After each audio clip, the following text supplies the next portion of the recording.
हमारे साथ उपस्थित प्रदेश कांग्रेस के प्रवक्ता भाई धनंजय ठाकुर जी,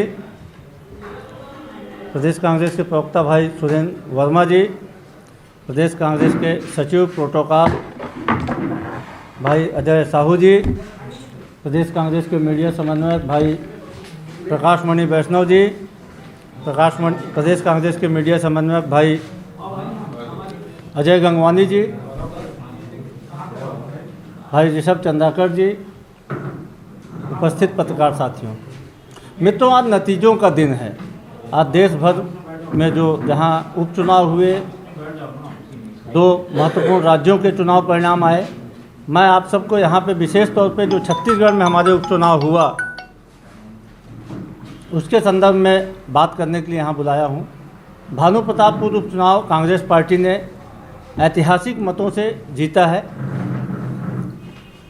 यह लगातार 5वां उपचुनाव है जो कांग्रेस पार्टी अपनी छत्तीसगढ़ में सरकार बनाने के बाद जीती है। यह उपचुनाव कांग्रेस पार्टी के हमारी सरकार के 4 साल के कामों पे जनता की मुहर है। ऐसा भी कहा जा रहा था कि यह उपचुनाव 2023 का सेमीफाइनल है। निश्चित तौर पे यह उपचुनाव, चूँकि 2023 के चुनाव में लगभग 11 महीने बचे हैं, तो यह चुनाव सेमीफाइनल भी था और इस सेमीफाइनल को भी कांग्रेस पार्टी ने बड़े ही सम्मानजनक अंतर से जीता है। यह उपचुनाव हमारे मुख्यमंत्री श्री भूपेश बघेल की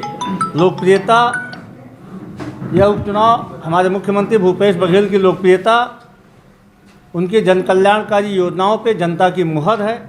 यह उपचुनाव कांग्रेस संगठन की मजबूती, प्रदेश कांग्रेस अध्यक्ष श्री मोहन मरकाम की नेतृत्व क्षमता पर भी जनता की मुहर है। यह उपचुनाव हमारे कांग्रेस पार्टी के नेताओं के मेहनत का भी परिणाम है। आदिवासी समाज ने, इसके अलावा अन्य दीगर समाज के लोगों ने भी कांग्रेस पार्टी की नीतियों पर एक बार फिर से भरोसा जताया है।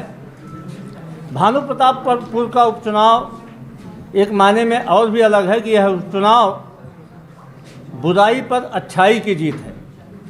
मित्रों, आप सब ने देखा था कि भारतीय जनता पार्टी के जो वहाँ प्रत्याशी थे श्री ब्रह्मानंद नेताम, उनके ऊपर में 15 साल की मासूम बच्ची के साथ यौन शोषण के आरोप लगे थे, सामूहिक दुराचार के आरोप लगे थे। पास्को एक्ट के तहत 376 के तहत झारखंड में भारतीय जनता पार्टी की रघुवर दास की सरकार थी, 2019 में मुकदमा दर्ज था। अपना प्रत्याशी बनाने के बाद भारतीय जनता पार्टी के बड़े बड़े नेता, स्वनाम धन्य नेता, जिसमें डॉक्टर रमन सिंह जी, बृजमोहन अग्रवाल सहित तमाम नेता थे, उनके प्रदेश अध्यक्ष, नेता प्रतिपक्ष, सब ने एक बलात्कारी दागी प्रत्याशी के पीछे जिस प्रकार से चुनाव अभियान चलाया, जनता ने भारतीय जनता पार्टी के उस नकारात्मक अभियान को भी नकार दिया। यह उपचुनाव भारतीय जनता पार्टी के प्रपंचों की भी हार थी। प्रपंचों की हार इसलिए बोल रहा हूं कि जो आदिवासी समाज का आरक्षण सितंबर महीने में हाई कोर्ट में रिवर्ट हुआ था, तो भारतीय जनता पार्टी ने उसको यह बताने की कोशिश की कि यह आरक्षण कांग्रेस सरकार की नाकामियों के कारण निरस्त हुआ था, कम हुआ था।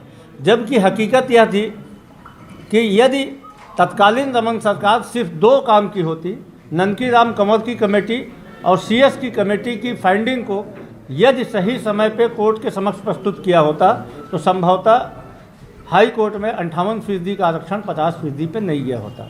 उसके बाद मुख्यमंत्री भूपेश बघेल जी ने आदिवासी समाज सहित सर्व समाज से यह कमिटमेंट किया था कि हम आरक्षण की व्यवस्था को, जो भारतीय जनता पार्टी की गलतियों के कारण ख़त्म हुआ है, उसको बहाल करेंगे। विशेष सत्र बुला के भूपेश बघेल जी ने न सिर्फ आदिवासी समाज के लिए बल्कि पिछड़ा वर्ग के लिए, अनुसूचित जाति के लिए और सामान्य वर्ग के EWS के लिए भी आरक्षण का प्रावधान किया। इस विधेयक को प्रस्तुत करते समय भारतीय जनता पार्टी के वरिष्ठ नेताओं ने जो आचरण दिखाया था विधानसभा के अंदर में, सदन के पटल पे जिस प्रकार से अमर्यादित व्यवहार किया था, उसको भी छत्तीसगढ़ की जनता सहित भानु प्रतापपुर की जनता ने भी देखा था और संभवतः जनता ने उस आचरण के खिलाफ भी मतदान किया। तो मैं आप सबके माध्यम से कांग्रेस पार्टी का यह पक्ष रखना चाहता था। आप सबकी तरफ से कोई सवाल हो तो उसका स्वागत है।